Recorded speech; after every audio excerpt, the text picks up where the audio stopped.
What's up, YouTube? Riding into the sunset here. So just a few things today. It's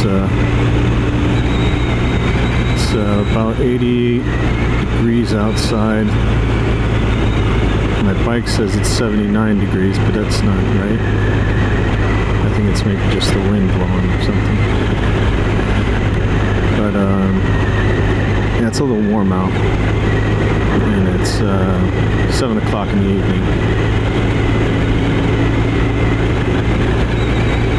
But just a couple of things. So I bought a new phone. I had an iPhone 8, and I'll show you my little trick I did. But I upgraded to the 12, and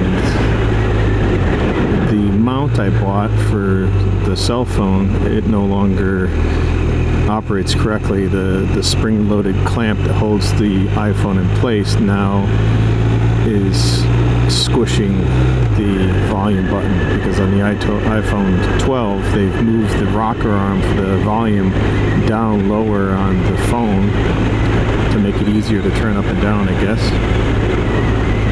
But unfortunately this thing I got here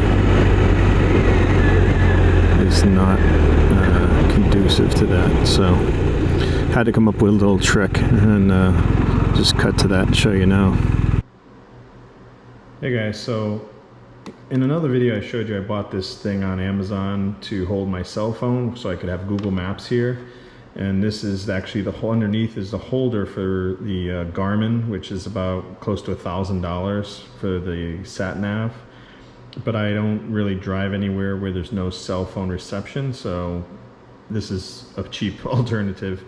The problem is I just got a new phone. I had an iPhone 8, which fit in here perfectly, an iPhone 8 Plus, which is the bigger one. Fit in here fine, everything was good, and then I just upgraded to the iPhone 12 Pro Max, which is the biggest iPhone that iPhone currently makes, which is here. But the problem is they moved the volume rocker, the up and down volume rocker, they moved it down on the phone. So now when I put it in here, this holder, this thing right here, pushes on the turn volume, on the down volume. So it constantly is engaging this volume button to go down, so I can't listen to music, and it's also, you know, not a good idea to continuously press on the down button even though you don't need it. So I needed to come up with a solution for that, which I basically just have two. So one is I took 2 pieces of cardboard, wrapped some electrical tape around it, and I just put it right in between here and the volume, and it squishes down nice, but it's still quite close to the volume pushing on it. So I'm thinking over time this is going to wear out and get too thin. So then I use this instead, which is the this is the key for the GoPro, you know, the little this turn, if you want to turn things really tight to tighten down the screws for the GoPro. So this fits perfectly in between the phone and the this holder, this spring-loaded holder, and there's a little gap. There'll be a little gap there for the volume button, so it won't engage the volume button, and this will sit right there. So let me just, I got only one hand available, so I gotta put the camera down, and then I'll show you what it looks like once it's on there. Okay, so here we are back with this key in place. So you can see here, it's just in between, holds the phone nice, got the electricity, you know, the cord plugged in, so it's getting juice. This little tassel I can take off. This is, I'll take that off later. But that's my kind of quick fix. If anyone has this holder and you get an iPhone 12, just keep in mind that this thing is going to end up squishing on your volume button. So you're going to need to either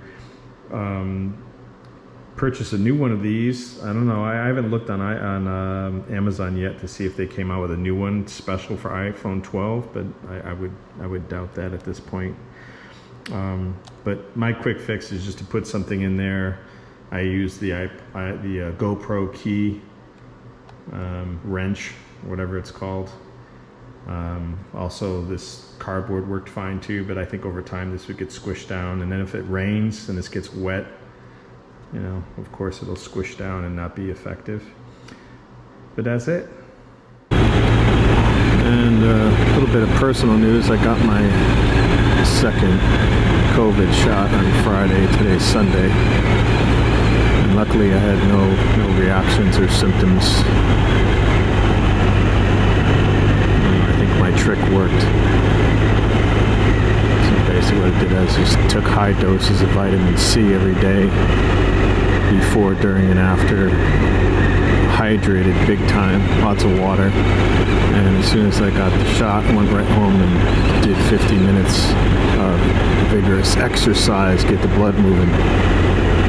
Theory there is just get the vaccine spread out through the body more quickly, with the hope that the body has a less reaction to it at that local injection site.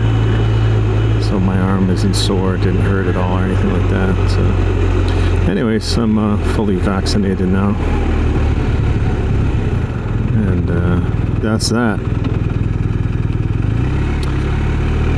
The other piece of news is next week here, June 10th through the 13th, just outside downtown Austin, we have the Republic of Texas rally being held at the Circuit of the Americas. Unfortunately, I'm very busy with work next week, so I cannot go. But I've been looking at the feed on Facebook about that, and it looks pretty unanimous. People are just complaining a lot about it in terms of price, cost to go. I saw ticket prices are $50 all the way up to VIP passes that are over $200, and there seems to be a lot of long-term fans of the show that are wondering, why is it so expensive, and what do I get for my $50?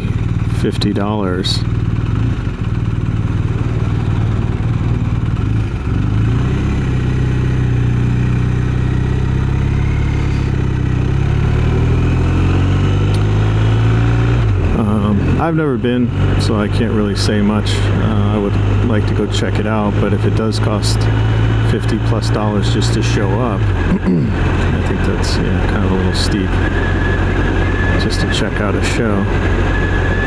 But I don't know. Anyone out there who's been to it, comment below. Let me know what your thoughts are about the show, past shows, increase in ticket prices according to other people. I don't really know much about it, so I shouldn't say too much. But it would be nice to go to a motorcycle rally with a bunch of other people that have similar interests in motorcycles. It'd be very cool.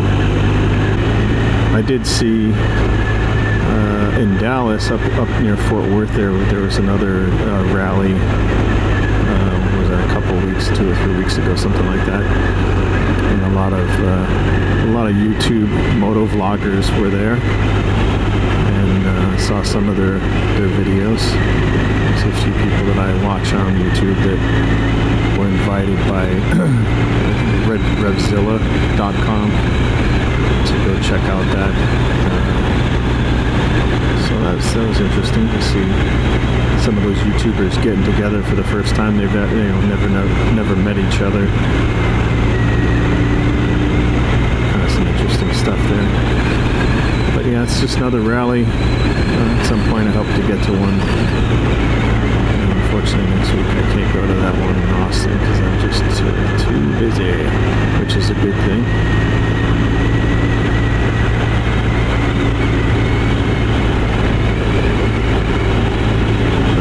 That's about it, friends. Have a good one. Enjoy riding. Hopefully, there's a couple viewers I know that are buying a BMW R1250RS. Hopefully they've gotten them and are enjoying riding. And again, if you have any questions about this bike, I'm now going into, this is my 6th month of owning this motorcycle. And I'm loving it more and more every day, especially getting more used to its riding style. I'm getting more confident with riding, have not. Prior to this, I haven't ridden in a long time, since I was a young guy, so. And this isn't exactly a beginner level bike. I mean, it's very nice once you're at speed. It feels great to flick around, and it doesn't feel like a 500 plus pound motorcycle. But it is a 1250 cc. It's got lots of power. If you don't know what you're doing, you don't have your basics down, I guess you definitely could get in trouble with this. And at slow speed, you know, in its stance, it's a kind of sport touring bike, so you are kind of leaning forward a little bit. It's not as easy to maneuver as other bikes if you don't have your slow speed skills. If it was decent, yeah, you could definitely drop this, as I have in the past. But yeah, anyways, yeah, loving the bike. If you have any questions about it or thinking about buying one, let me know. I'll be happy to do what I can to get your questions answered. And that's it, folks. Thanks for tuning in, and check you out next time. Take care. Bye.